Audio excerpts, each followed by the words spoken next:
Hey, welcome to Keight Crafts. I'm Kate. Today I would like to share with you a birthday card recreation. Let's get started. So to preface this video, this is the card that my sister-in-law sent me for my birthday back in January, and I tell you, it just brings me joy every time I see it. It had been sitting on my table for probably a good couple of weeks before I finally sat down and said, I'm going to recreate this. So that's exactly what we're going to do today. So to kick things off, I am using Distress ink in Salvaged Patina, Peacock Feathers, Wilted Violet, and Villainous Potion. And I'm just trying to recreate the scene that she had with the colors. It's almost like a galaxy effect, but not quite. So I'm taking the Salvaged Patina and I'm taking a stripe down the middle, and I'm very heavy-handed by this. So I'm taking it from one end to the other, and then I'm going to go in with some peacock feathers just to darken up the edges a bit, and then we're going to go in with some wilted violet along the edges of the corners here, and then we'll come back in with some of that villainous potion. And I just really love how the distress ink sits on this paper, and the paper that I'm using is some Strathmore Bristol Vellum. I haven't had the smooth in such a long time that I kind of miss it, but I need to work through the vellum in order to justify buying some more Bristol smooths.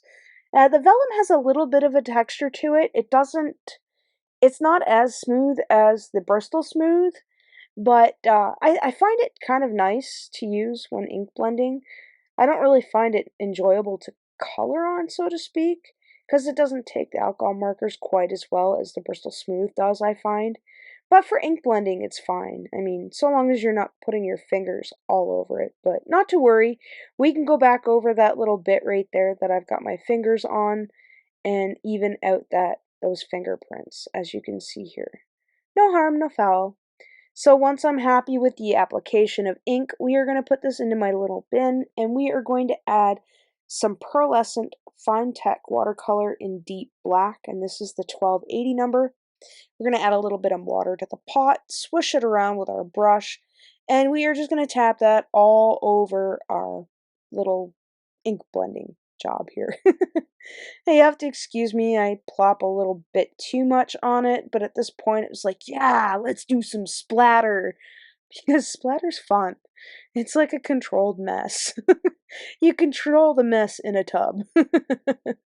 So next up, we have the Happy Birthday die that I've already cut out in some white cardstock, and I believe this was 110-pound cardstock that I used, and it's 110-pound in the black. So I'm just going to go around putting a few dots along the letters, not drawing a line, but adding some beads, just so that way I could offset the black behind the white to make the white pop. Now, you could totally layer this up with a couple of different pieces of white, or you could do a layer in a teal and a purple, just to give it a little bit of color underneath so you could see the sandwich bits, or just do it as is, however your heart desires.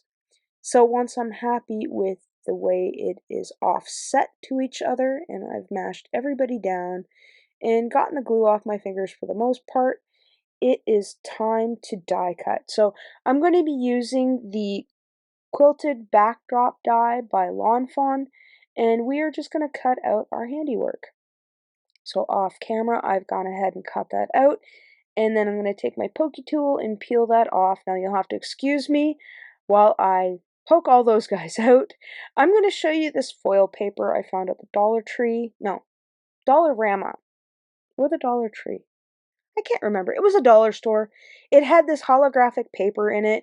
I know my sister-in-law had mentioned it, and my friend Liz over at Lizical, I believe she found it too and was raving about it. And the holographic paper that I'm working with here is almost on par with the stuff that Jamie from Inky and Scrappy sent me in the mail. It is shiny and it's rainbowy, and I just love how it picks up the light.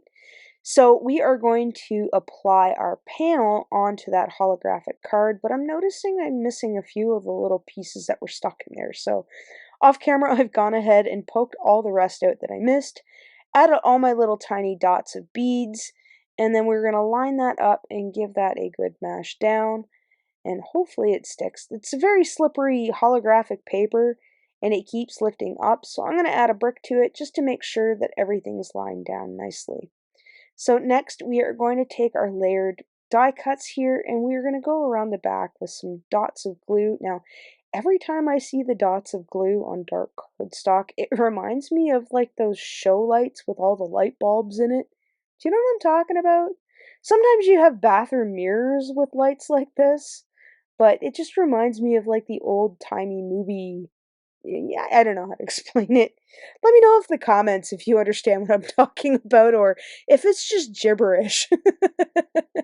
So once I'm done adding little spotlight dots to my happy birthday in glue, we are going to line that up in the center and give that a good mash down. And then we're going to put a brick back on it to make sure that it sticks. So off camera, I've gone ahead and let it sit for a while, grabbed a cup of coffee and a snack, and then I've come back and we are going to double stick on the back with some tape runner and some glue, and we are going to glue this down to our card base. So I'm going to make sure that I've got enough adhesion with squiggly lines and dots and stuff, and then we are going to give that a good mash down on our card panel. And once I'm happy with that, it's time to add some embellishments. So I dug through all of my high supply stash and I found these crystalline purple flatback rhinestones, and I just thought they were perfect to go in with that Wilted Violet and that Villainous Potion. I always find that when I'm adding embellishments, I always have a hard time trying to figure out where I should put them. You know, like you could add as many as you want, but sometimes there's like the rule of thumb that one should follow. Like there should always be an odd number of embellishments, I guess. You don't always have to follow it though. Sometimes I don't. But today I thought I would, so I'm going to switch things up and put that guy right there. And then we're going to add a little bead of glue to the last two.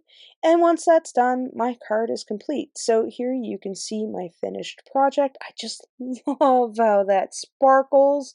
And to give you a comparison, here is the one my sister-in-law made me. I had a lot of fun recreating these cards. I'll make sure to drop my sister-in-law's Instagram down in the description box below if you'd want to check out some of her work. And as always, thanks for hanging out with me today. Take care.